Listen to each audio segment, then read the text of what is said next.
अखिलेंद्र कृष्ण जी दिल्ली से। राधे राधे श्री हंस। श्री हरिवंश महाराज जी। महाराज जी आपके चरणों में कोटि कोटि प्रणाम। महाराज जी मैं डीआरडीओ में वैज्ञानिक के पद पर कार्यरत हूँ और राधा रानी की कृपा बहुत है मुझ पे। महाराज जी काम क्रोध लोभ मोह मद और मत्सर ये सभी भगवत प्राप्ति में मनुष्य के लिए सबसे बड़े शत्रु हैं। महाराज जी मैं कोशिश करता हूँ इन सभी का प्रभाव मुझ पर ना पड़े, लेकिन कुछ दिन तक इनका प्रभाव नहीं पड़ता, पर ये सभी अपना प्रभाव अवश्य दिखाते रहते हैं। देखो और गलत कार्य भी होता है। इनका प्रभाव कहाँ पड़ता है? आप पे तो कभी पड़ता ही नहीं, आप पे कभी नहीं पड़ सकता। आपका जो स्वरूप है आत्म स्वरूप वो निर्विकार है, उसमें पढ़ ही नहीं सकता, ये प्रवेश ही नहीं कर सकते। इनका प्रवेश होता है अंतःकरण में, मन बुद्धि चित्त और अहम। अहम जिससे आप अपने को भूलकर पुरुष माने हुए हैं, अहम जिसमें आपको देहाभिमान है, मैं पुरुष हूं, तो इस मैं में यहां सारे विकार रहते हैं। मैं शरीर हूं तो भोगों की तरफ नाना प्रकार, और भोग चाहिए तो अर्थ चाहिए, और अर्थ लोलुप काम लोलुप वृत्ति हम अपने ऊपर आरोप कर लिए, यद्यपि मेरे ऊपर नहीं है, अंतःकरण पर है। पर अंतःकरण में इतनी प्रियता है कि हम अंतःकरण की हर बात को मैं में मानते हैं। जैसे मन नेत्र के साथ रूप देखना चाहता है तो हम क्या कहते हैं, मुझे रूप देखना है, गड़बड़ हो गया।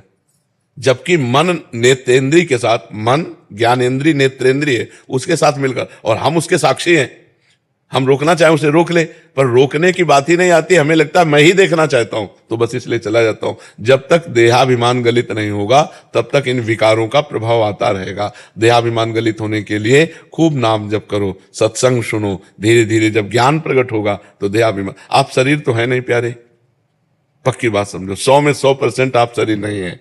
शरीर को आपने अपना मैं स्वीकार किया है।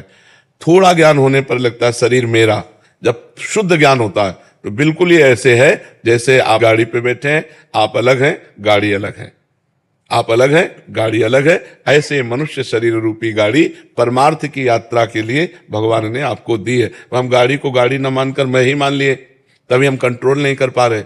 जो देखना सुनना भोगना छूना वो सब मैं में आ रहा है कि मैं देखूं, मैंने भोगा, मैंने किया, मैं तो अहंकार विमूढ़ आत्मा करता हमिति मन्यते। अहंकारी मूढ़ता को प्राप्त हुआ पुरुष ऐसा मानता है, इसलिए इन पर विजय प्राप्त नहीं कर पाता। इसके लिए हमको भगवान नाम जब शास्त्र स्वाध्याय सत्संग तब हमारी समझ में आएगा। नहीं तो ये जब तक मैं पुरुष हूं तब तक इनका आक्रमण बनता रहेगा। जब तक मैं पुरुष स्त्री आदि भावना है तब तक उसी भावना में इनका आक्रमण होता है। आपका ये भाव बोल जाए कि मैं पुरुष हूं, मैं आत्म तत्व हूं, मैं ब्रह्म हूं, या मैं भगवान का दास हूं, इनका अस्तित्व नहीं पड़ेगा। तो वो थोड़ी देर ना आना भी एक भ्रम जैसा समझो। जिसको लगता है कि जैसे थोड़ी देर नहीं आया लेकिन फिर आ गया, वो एक भ्रम जैसा वो रहते हैं। महाराज जी 2-3 महीने तक तो ठीक रहता हूँ मैं, उसके बाद फिर दिखाना। हाँ देखो ना, अभी गलती हुई ना, 2-3 महीने मैं ठीक रहता हूं। ये मैं कौन बोल रहा है? शरीर उधारी अपने को आप देख रहे ना, जब तक ये रहेगा तब तक इसमें आते रहेंगे। जब ये हो जाएगा कि मेरे में तो कभी ना था ना है ना रहेगा, ये अंतःकरण में आता। अब चूंकि ये ज्ञान का विषय है ना, अब काम क्रोध पर विजय प्राप्त करना कोई छोटी मोटी बात है। जहां से विज्ञान समाप्त होता है वहां से अध्यात्म शुरू होता है। जो भौतिक विज्ञान है जहां ये समाप्त होता है वहां से अध्यात्म शुरू होता है। ये अंदर का विषय है। आज तक विज्ञान में कोई ऐसे यंत्र नहीं बन पाया जिसने मन को पकड़ा हो। अध्यात्म में शुरुआत इसी से होती है, शुरुआत होती है।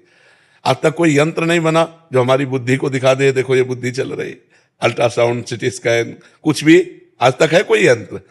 अंतःकरण तक नहीं पहुंच पाया कोई यंत्र। हमारा अध्यात्म अंतःकरण के आगे कारण शरीर के आगे मैं तत्व, तत्व से बात करता है। अध्यात्म की जो पूर्णता है वो तत्व में है। इसलिए खूब नाम जप करो, सत्संग सुनो, धीरे धीरे अध्यात्म ज्ञान होगा, तब ये क्षीण हो जाएगा।